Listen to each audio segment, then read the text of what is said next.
Welcome to the Connect, Practice, Track, and Grow podcast. Habits, routines, motivations, and mindsets from some of the most successful real estate professionals among us.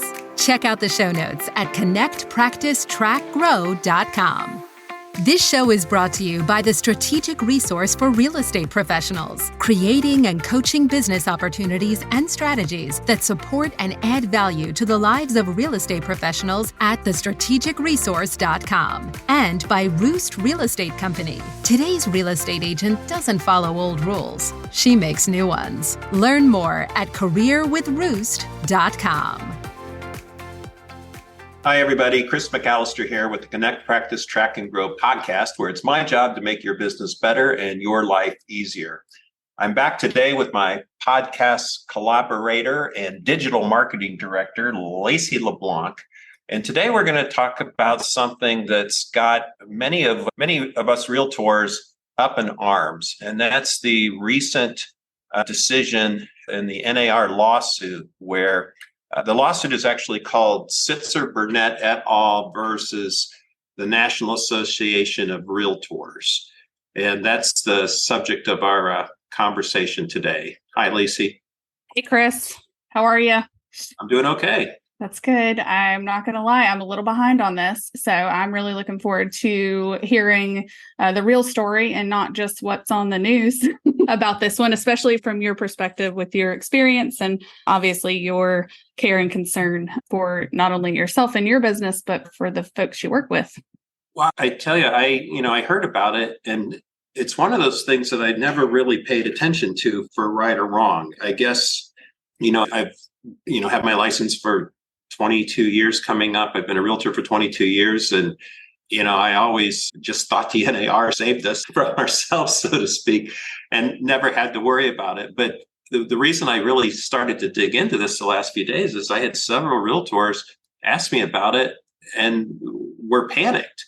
So I wanted to dig into it and try to understand what happened. So I want to kind of talk through this with you. And again, this is all fresh in my mind, so I hope it doesn't sound like I'm all over the place, but this has caused so much hand-wringing, and consternation amongst us that I thought it was worth talking about. So there was a jury in Missouri, and they found that the National Association of Realtors and their co-defendants, two of which are Home Services of America, which is Berkshire Hathaway brand, and Keller Williams, they were found liable and lost a judgment in court.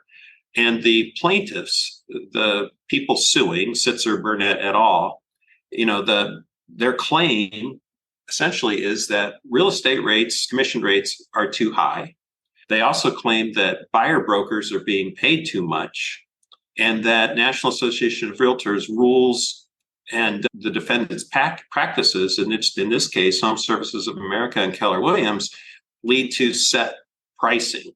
So in essence, it's almost a populist uprising, right, against, realtors, quote, who are making too much money. But the core of it is also an antitrust concern. So what's happened is, aside from the fact that we're all up in arms and we don't know what's going to happen, this uncertainty is making us crazy. And there's a lot of bad information out there. So my goal is to try to clear that up as best I can for myself and anybody else who's listening. If that makes sense. Yeah, when you start throwing around violating antitrust laws and those types of words, it gets really scary, I think, is what happens. Yeah. Because then what's the next step? You break, to me, it's like, oh, you break things apart. Well, what does that look like? You change rules. Well, what does that look like? And when the claim is that real estate agents and brokers are making too much money, that obviously it feels like it's immediately going to impact your bottom line in your chosen profession. So I can see why people are wringing their hands and potentially panicky. Well, the other thing that's really strange about this is the media has kind of defined this as an attack on buyer agents. And we're going to talk more about that in the days and weeks to come. But just to foreshadow, to me, the buyer agents, they are the glue that holds the real estate business together, right? Their function, can't be digitized. Their relationship skills and so forth. It's not a something that can be substituted with artificial intelligence. So I think that's part of the weird thing about this is how harshly the media has judged buyer brokers. But the heart of this matter is, and understand, I started just Googling anything I could find about this lawsuit. So I must have printed up and read a couple of dozen stories from different outlets and sources, and spent a lot of time on the Realtors website, which surprisingly isn't featuring this at all, which maybe it's not surprising, but I dug pretty deep and I tried to get as many viewpoints as I could possibly get. But what I see it coming down to is, and I'm going to read this part, but the ruling found that the National Association of Realtors clear cooperation policy, that they refer to as CP, clear cooperation policy, violate antitrust laws, potentially opening up the industry to increased competition, changes in traditional business practice, and a shift in the power dynamic. So what is clear cooperation policy? Now, mind you, again, I may be behind the curve on this. There's probably a lot of brokers and realtors out there that know exactly what's happening in NAR at any time of it. I don't, because, I like to get other things done. So, I was kind of new to this, but I always embraced this clear cooperation policy. But anyway, I digress. So here's what it is. So National Association of Realtors, the clear cooperation policy is a mandatory rule that requires listing brokers to submit property listings to the MLS for cooperation within 1 business day of marketing the property. So this clear cooperation policy was adopted in 2019. And the reason was to address the concern about pocket listings, and where properties that aren't marketed to the MLS are only available to a select group of buyers. So the whole idea was that, and a lot of this happened during COVID. And it's interesting that this happened in 2019 and COVID was right behind, right? So it all gets rolled up into coming soon, and it's coming soon signs, and when and if ever properties that were listed with a sign in the yard ever made it to the multiple listing service. And much of this was contrary to existing NAR policy. And quite frankly, some of it was contrary to state licensing law in various states. But the intent of the clear cooperation policy is very clear. It's to increase transparency in the market by requiring all listings to be submitted to the MLS. This helps ensure that all buyers and agents have equal access to information about the properties, right? That sounds great. I love that.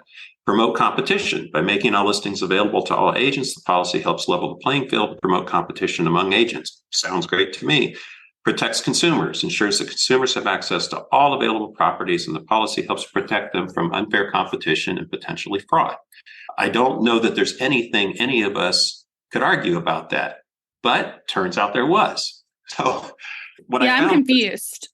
This all sounds like the opposite of a monopoly. I know. It really sounds great. And, we've embraced this in our business. We always want to be transparent. We want to let our buyers and sellers know, how this quote game is played, how the business works, how we get paid, who pays what. And, I think that the best agents among us do just that. But it turns out there was some controversy around this. So in some quarters, people didn't like it, right? Agents that support the policy argued that it would help increase transparency and competition, but the people who opposed the policy argued that it would be too burdensome and not achieve its goals. So again, it's hard for me to understand that mindset, and again, I don't want to sound overly harsh or judgmental, but it always comes down to me the difference between a transaction mindset and a relationship mindset, right? And a transaction mindset could lead you down the path that, I'm going to do everything I can to sell that property, and I'm going to get paid twice, right? I'm going to get both the list side and the buy side. Right. So, that's really the only thing from my side of this, which is pretty unbiased, just because of the lack of knowledge that I've had about it, is that I guess if I could see something maybe potentially problematic, it's that if you're listing a property and then you want to find the buyer, or if you have buyers and you have other listings, that you would be trying to to match those two, which, is really just being a market maker, right? So it all goes back to the kind of moral fiber of the realtor, right? Are you doing what's in the best interest of your buyers and sellers, or are you not? And how do you legalize that? How do you legislate it? And you could argue, if you're doing your job, we get paid to sell houses. We should be market makers. We're expected to sell our own listings, right? We're not expected to put a sign in the yard, get paid 6%, and have somebody else do it for us. That's an absolute fact. On the other hand, if you put an offer together from somebody in your database and there's a better offer out there that comes to the seller from another agency or another agent, clearly both of those offers have to be presented to the seller, and the seller has to decide, either A, which one they're going to accept, or B, which one they're going to negotiate with, or C, just to simplify it, which one they're going to ask for highest and best, or ask both for highest and best. So you get into, the whole thing about multiple offers, which is also state controlled and to some degree NAR directed. So that's sort of this thing about clear cooperation. The thing that's bugging us, I think, deep down is we thought clear cooperation, or I certainly did, was just this wonderful thing. We're doing the right thing. We're being transparent. We're showing how it's done. And yet there was still pressure from, quote, within the realtor community and also from without against it. So again, one other thing that NAR said in a rule they had, and I know for a lot of us, we get confused between the difference of, what state law is in Ohio, the canon of ethics versus NAR's code of ethics. And, generally there's no daylight between them. But personally, I'm constantly worried about things where the law changes in whatever state we're licensed in that I could miss, that could jeopardize my personal license, the license of the brokerage, and everybody who's with me. So I'm constantly alert and aware and curious about what's happening at the state level, because quite frankly, they can shut us down, right? Licensing law is a very strict thing. If you step out of line, the state has, many remedies and they can prosecute. On the other hand, NAR, for which we all pay for the privilege, is designed to, protect our interests and hopefully, be at least as or more, for lack of a better word, moral or transparent than the states. So the whole idea is if your trade association has better ideas about protecting the public than the state licensing group does, that you would never have a problem with the state licensing group. So anyway, coming back to this, what I found over the weekend was that NAR told us all back in 2019 to avoid misleading claims about buyer agency services. And I thought this was interesting because I got to tell you, up until probably at the end of the week, I'm in violation. So because the gist of it is, well, let me just kind of go through some of these notes. So NAR wants its members, and this seems right, to avoid misleading claims about the cost of buyer agent services. NAR's Code of Ethics prohibits realtors from advertising or representing their services as free or at no cost unless they receive any financial compensation from any source of those services. I was really shocked by this. And, I probably shouldn't be saying this out loud in public, but I was really surprised. So, I think every buyer's agent worth their salt, goes to a potential buyer and says, look, here's the good news. I get to help you. You don't have to pay me. The seller's paying me. The issue, I think, became where we had many agents not explaining how the seller paid the buyer's agent commission. Does that make sense? It does. Yeah, I think that's telling, I think. And it's scary that it could come down to, whether you stop at no, you don't have to pay me and don't include the seller pays me part. Either way, it doesn't make a lot of difference probably to the buyer, but I can see where, that transparency is necessary, but yeah, it's a fine line, right? Yeah. So there were complaints coming, I guess, from within and without, an uptick in complaints that realtors were using misleading language to describe their services. So some realtors were using phrases such as no buyer agent fees or buyer agent services are included in the listing price when they actually receive compensation from the seller or another source. And again, sometimes I read these things off the NAR site, and I don't know where this type of practice is happening. But NAR was concerned enough from an antitrust standpoint that they ask all of their members to stop doing that and to never use the word free or at no cost, to disclose how much money you're going to receive from the seller. That makes perfect sense. Do not use phrases that could mislead consumers about the cost of your service, such as no buyer agent fees or buyer agent fees are included in the price. I think the whole no buyer agent fee, I think a lot of realtors were using that in the context of there's a lot of brokerages out there these days that are charging transaction fees on top of, charging a buyer for a transaction fee, a couple $100, I guess we could refer to them as junk fees. And I think that some people were marketing against that. So I don't know that no buyer agent fees was necessarily malicious, but I can see how it could be confusing. So NAR encourages its members to follow these guidelines to ensure they're providing consumers with accurate information. In addition, realtors are required to disclose all material facts to their clients. Realtors must avoid false or misleading statements about their services or qualifications. Yeah.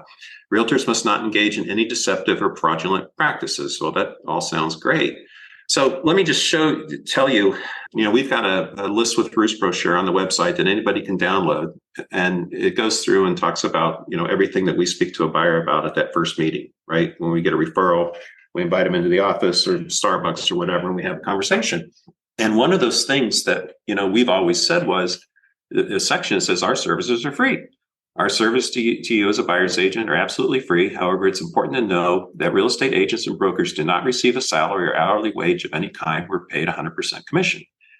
Most of our buyers, especially first-time buyers, have no idea. So it goes on to say, so where does the money come from? And then we talk about we're all realtors. We all belong to the same multiple listing service, et cetera, et cetera. And we give an example as to where the money is. So from a transparency perspective, we've got this nailed to the wall. And essentially, that heading in the first sentence where it says our services are free and our service to you are free, I've got to rewrite that, or I've got to remove that. And we'll do that straight away because we are realtors. We're members of the club and we have to follow the realtor's direction. So if anybody else is listening, maybe you're much more diligent than I am and you've already taken care of this. But if not, it's worth taking a look at your marketing materials. Yeah, I think you make a good point when you said something about first-time home buyers and not understanding kind of the process. I do think that, and I'm not a realtor, but obviously we talk about my Nana all the time and my family connection to real estate. And I'm obviously very familiar. I'm working with Roost and with you. But I think there is something to be said about, are we too close? What is our perspective versus kind of the general public's perspective? And let's say for the sake of argument, a first-time home buyer is the party most likely to be deceived because they have the least knowledge of real estate, and buying and selling properties. What is the perspective of those kind of first-time home buyers and sellers, and is this misleading to them? I think is worth thinking about, especially for realtors and agents who have been doing this for a long time. It's always good to kind of step outside of yourself and get a perspective because we could be too close to this to see where, as we express some confusion about it, we're very familiar with Roost and your very honestly pure desire to help people find the right home or move on to a better home or whatever the case may be. But A, that's not the case for every brokerage, right? That's not the case for every person out there doing this. And B, not everybody knows what to expect. Well, like I always say, the road to ruin is paved with good intentions. And just because our intentions were pure doesn't mean that we weren't inadvertently confusing people also. Sure. So we get to the crux of this thing, this whole idea of clear cooperation policy. The fundamental pillar of the clear cooperation policy is the concept of cooperative cooperation. And cooperative cooperation, it's a matter of law. And when I was doing my research, what I wanted to find out was, since this case was tried in Missouri, I wanted to find, because what happened was that the jury found against NAR and the realtors involved.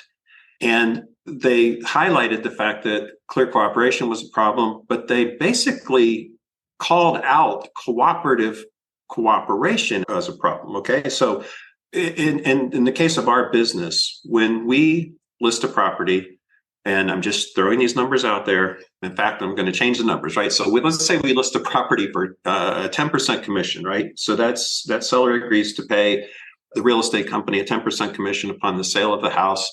And we disclose to them that we are going to cooperate. We're going to share that 10% with whichever firm brings a buyer, assuming we don't. And traditionally, that share has been half of the total amount of commission that the seller contracts to pay their listing brokerage, right? So we get paid 10, they get 5 of that. We pay the other agency 5%, and it's a co-op, right? It's a fee, but it's called cooperative cooperation. So in the context of Missouri law, but I think this is pretty broad-based, right? I'm not an attorney, but this is just a simple matter of fact. Cooperative cooperation is a concept that refers to the willingness of different entities such as businesses, government agencies, or nonprofit organizations to work together to achieve common goals. This can involve sharing resources, information, expertise to improve efficiency, effectiveness, and overall outcomes. And that's exactly what we realtors do. It also turns out that this idea of cooperative cooperation being absolutely legal and part of Missouri law somehow did not make it to the trial. For whatever reason, these concepts weren't presented to the jury, which is one of the reasons why we're going to have, this is going to be appealed, and it's probably going to go along a lot longer than anybody thinks it will. But again, this Missouri Cooperative Companies Act, it's a legal framework for the formation and operation of cooperatives, which are business owned and controlled by their members. The Act recognizes the cooperative business model as a unique form of enterprise that promotes cooperation among its members to achieve shared economic, social, or cultural objectives. So one of the things that's really kind of crazy to me about this, if the issue is about how much commissions are and who's earning that fee or getting paid a fee and not earning it as perceived, how did they lose this lawsuit when it's not illegal? Sure. Yeah. So I was just thinking, I come from, my first job was in a manufacturing facility doing marketing. And one of my main roles was making sure that our company was listed in all of the state as well as federal procurement directories. So you have to, in order to do that, you have to submit all your information. They have to be approved. But then once you're an approved vendor, you get priority. Right. And the essence of this is that cooperative cooperation. You're working together, you're sharing information. There's a separate kind of directory of products and services that are pre-approved. And that to me is exactly the same as this cooperative cooperation, because then anybody who's not on the list is excluded, right, from, in a lot of cases, they cannot purchase unless you're on the list. If they want to purchase something from a company that's not on the list, that company has to jump through those hoops first before they can purchase from them. Exactly. And in the interest of, calming everybody down, I think that's an incredibly strong point that is going to come up in the appeals process at some point next year. So again, we're all up in arms, and this may not end up being as big a deal as it appears to be on the surface. But the fact is, the suit was lost, but it doesn't mean that we'll lose the appeal. But having said that, personally, I never like to let a good crisis go unexamined. And, as I've gone through this, and we're going to talk more about it in the coming weeks, it has made me think differently about what we do and why, and how we might do a better job in service to our clients as real estate consultants. So if you go down the path that clear cooperation is going to go away, and that somehow cooperative cooperation as a matter of law is irrelevant, the phrase that you're going to hear more and more about, the word is decoupling. And in our industry, decoupling refers to the separation of buyer and seller commissions, right? So traditionally, real estate agents are compensated through a commission-based system. They earn a percentage of the sale price. But in a decoupled system, buyers and sellers would pay their respective agents directly rather than the listing agent who typically covers the buyer agent commission. I also find it interesting that a lot of these newspaper articles forget that brokers are legally in charge here. Brokers are responsible. So I find it interesting that so many of these articles are talking about agents this and agents that, as if they're independent brokerages licensed in and of themselves, which is false also. But let's get back to decoupling, right? So decoupling has been proposed as a way to increase transparency and fairness in the real estate transaction process. And, on the face of it, that doesn't sound like a bad thing, right? You're the seller, you want to hire somebody to represent you, you pay your agent. If anybody who brings the buyer, if that buyer wants representation, they would pay their agent, right? No different than if they had to hire an attorney, for instance, in a legal matter. They would hire their own attorney and they would pay their own attorney. So that simplistic idea does make a lot of sense, right? We talk about advocacy all the time, right? Like, and how your agent or your, and then obviously your brokerage by default is your advocate and should be working in your favor. And we don't say it because it's not necessarily true, in your favor alone, right? But if you're representing the buyer and the seller, or if you have a listing that you want, to show the buyer that potentially might work out, then maybe that's the really, again, fine line. So I can see where that would be an argument for decoupling. Yeah. But it does simplify the process, because the other thing that has always been a little gray, and I know every state is a little bit different.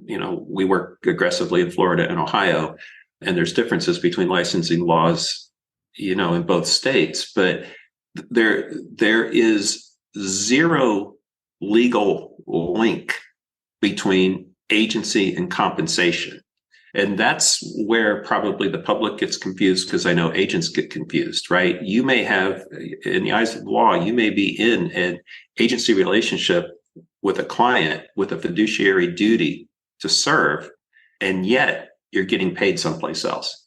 And that's been something that has been taught in real estate classes in Ohio for the last 22 years and maybe beyond, as far as I know. But the one thing to keep in mind is the agency law in a given state has nothing to do with how you get paid. You may have to fulfill an agency obligation and never see $1. So you could argue, if there's a way to bring those two things together, that would make it clearer for everybody. And so proponents, that's one of the things proponents of splitting it up, decoupling, talk about. But they also argue that decoupling would give buyers and sellers more control over the fees they would pay. So they would the seller would negotiate whatever fee they're going to pay their listing agent, and the buyer would negotiate whatever fee they're going to pay their buyer's agent.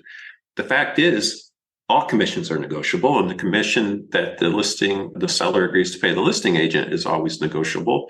And nobody is dictating how much of that fee is going to be shared or offered as compensation in the multiple listing service. Now, having said that, it turns out that there were several MLSs that wouldn't give agents the option of doing a zero compensation, right? So that little thing makes the whole thing look bad, but that's a longer discussion in another episode that we're going to do. But anyway, decoupling, right? So you get more control over your fees.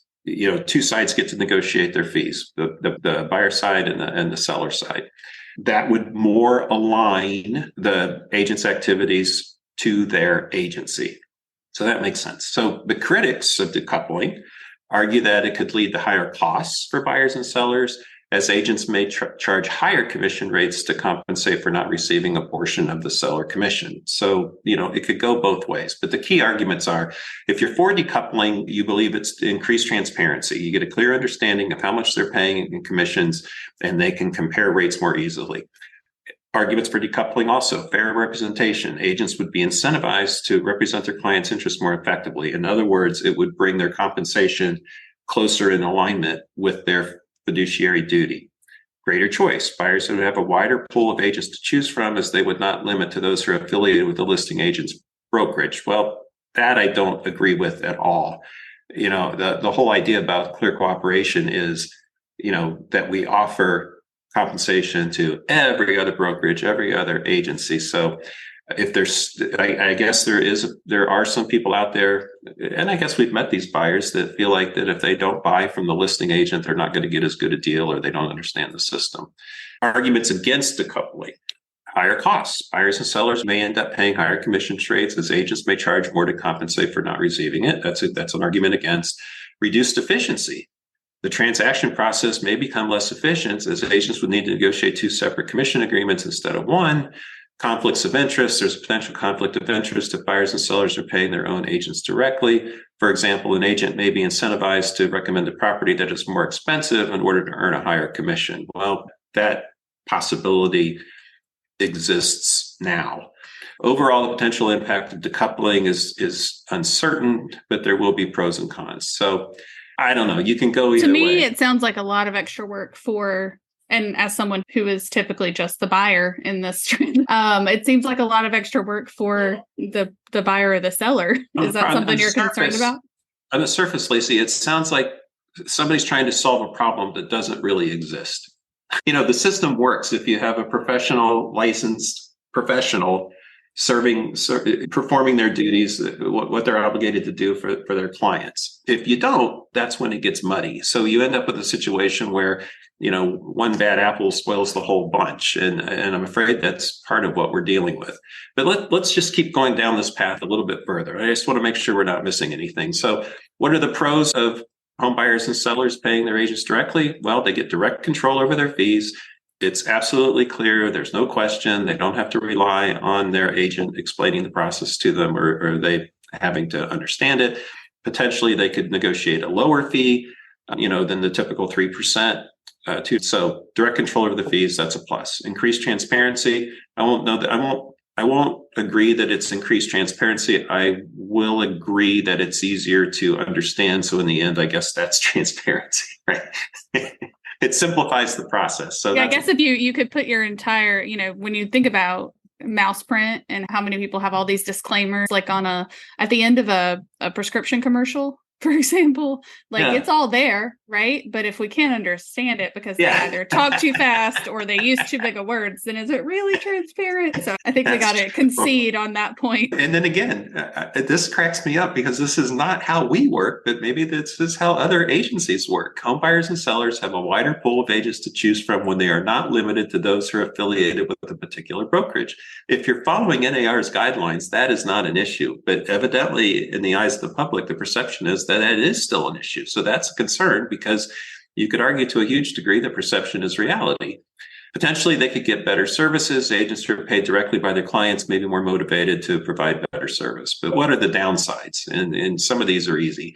Added responsibility. Home buyers and sellers have to take on additional responsibility of finding, vetting, and hiring a suitable agent. Well, they should be doing that anyway. Potentials for conflict of interest. When home buyers and sellers pay their own agents directly, there's potential for conflict. An agent may be incentivized to recommend a property that is more expensive. Lack of market knowledge. That can happen now with clear cooperation. Here's another thing that's interesting that I'm not sure people are aware of. You are only obligated to pay compensation to another realtor if they are a member of your multiple listing service and your board. If, for instance, we're in Ohio here, it's really strange. We have Columbus Board of Realtors, which is huge, and then we have Western Regional, which includes Springfield and Urbana, which we're members of, and then a couple miles down the road, you've got the Dayton Association of Realtors with their own MLS. And the fact is, I don't know that anybody turns a Columbus agent down when they send an offer over to a Springfield listing. And of course, that listing agent is obligated to present that offer to the seller. But what people tend to forget is there is zero obligation on the part of that agent's brokerage to pay a cooperative fee to that Columbus realtor if they're not a member of the Springfield MLS and RIST. So it's a little aside, but it's something to keep in mind. Legal issues. Home buyers and sellers should be aware of the potential legal issues involved in paying their own real estate agents directly. They may need to sign a contract with their agent. They may be liable to damages if that agent makes a mistake.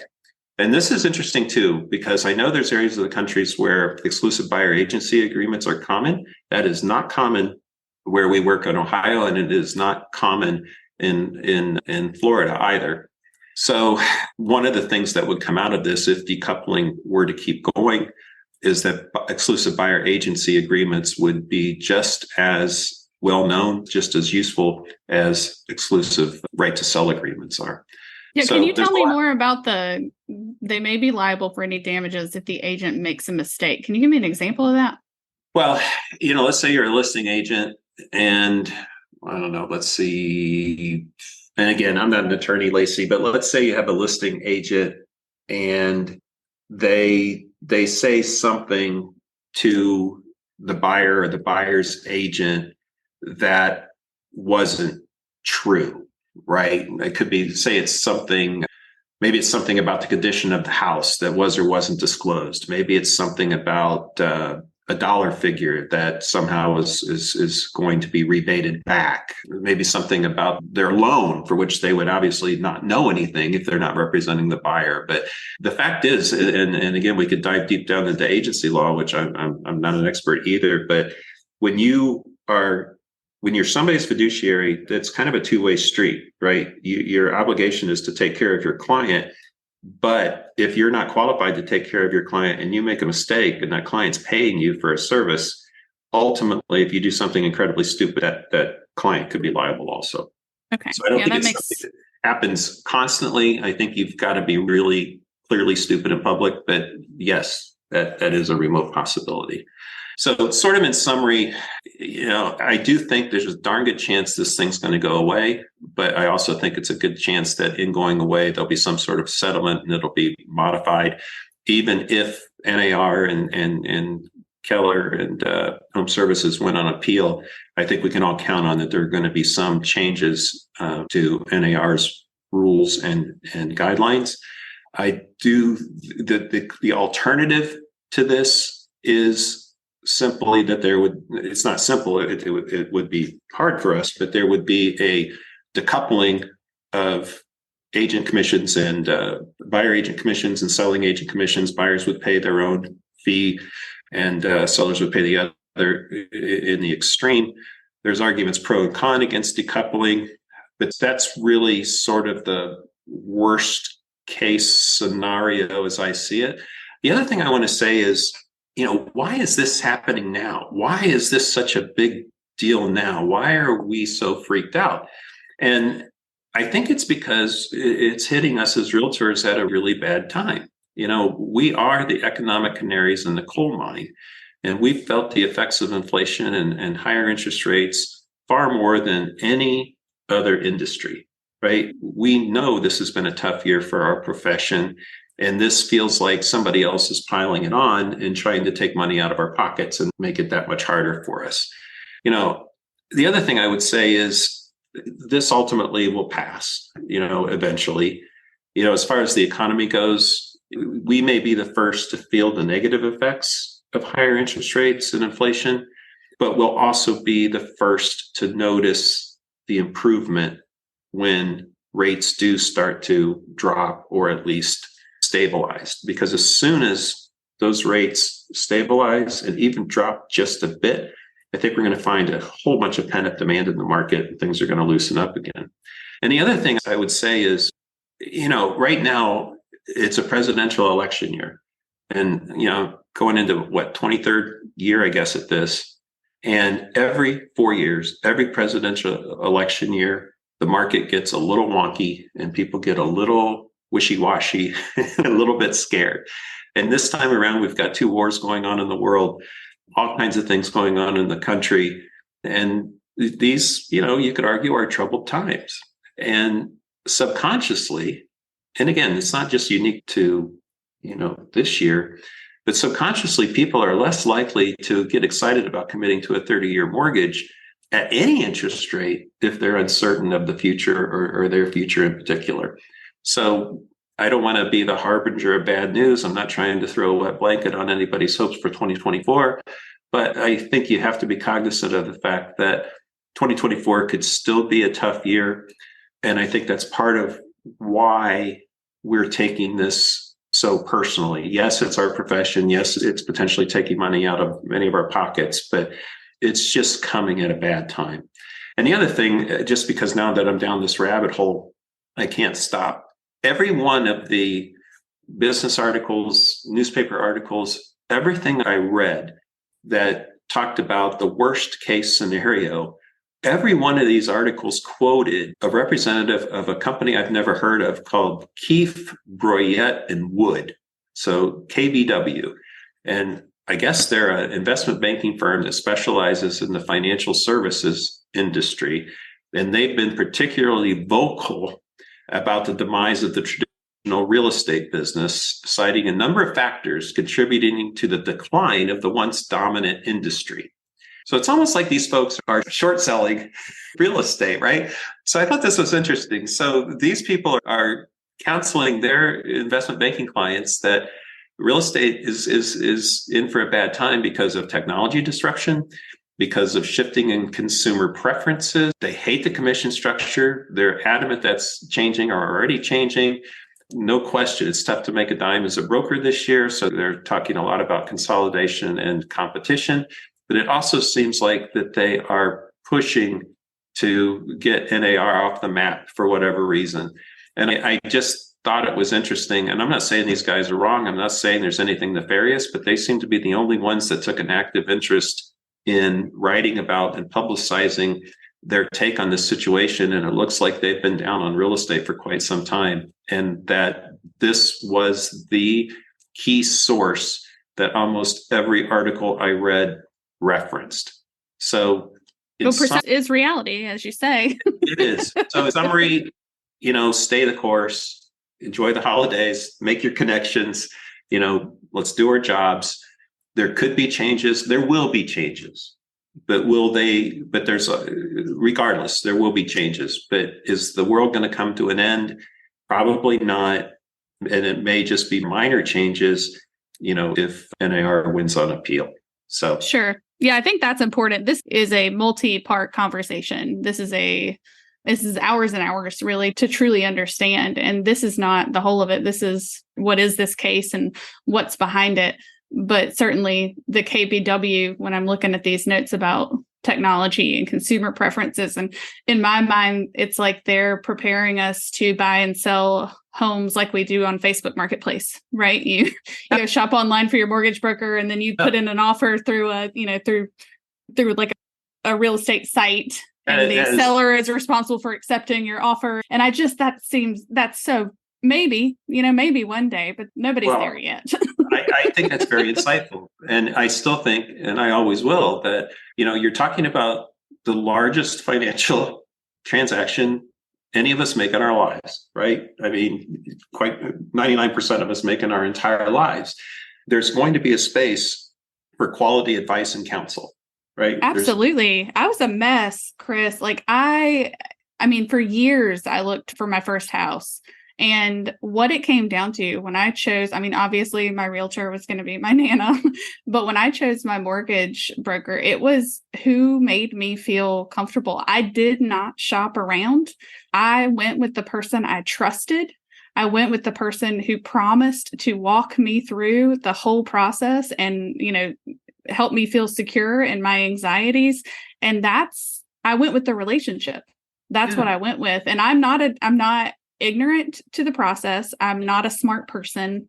And I do care about, my interest rate and the value of my investment. But in the end, relationship won and won big, because that's what made me feel comfortable in the biggest purchase of my life so far. So I think that's a huge point. And I just can't imagine, finding a house online and submitting an offer and never having anyone to advise me in the process. But now you're talking about things that can't be digitized. Now you're talking about something that AI is not going to take over. Or legislated, really. Or legislated. And what you're really talking about is the value of Nana functioning as a buyer's agent, as a new real estate professional, right? She's doing the job that technology can't.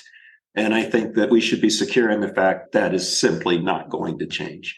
I think that's a podcast in and of itself. Nana, who has embraced zero technology for the most part. I'm still posting her Facebook ads for her rental properties, being the epitome of the new real estate agent.